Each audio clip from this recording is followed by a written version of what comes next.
Lord, i-bless mo mula umaga hanggang gabi ko. Panginoon, salamat sa lahat ng blessings na ibibigay mo sa akin sa araw na ito. Salamat sa mga bagong mga oportunidad na ilalagay mo sa way ko.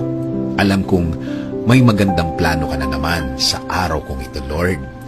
Alam kong makakasama kita ngayong araw, Lord. Kaya alam kong magiging maayos ang mga darating na oras sa buhay ko ngayon. Alam kong puprotektahan mo ako sa araw na ito.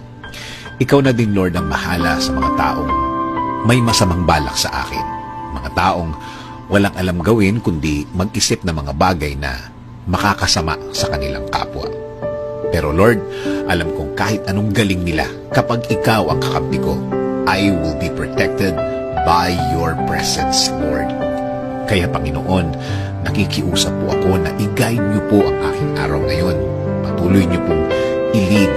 Ikaw ang manguna sa aking buhay. Ikaw ang magbigay ng direksyon. Sa'yo lang ako magfo-focus palagi. Sa'yo lang ako titingin palagi. Sa araw din ito, Lord, sa'yo ako huhugot ng lakas, huhugot ng diskarte, huhugot ng talino o wisdom. Please provide me with these things, Lord. Sa dasal ko din ito, hiling ko din, kayo na po ang bahalang magpasensya sa akin.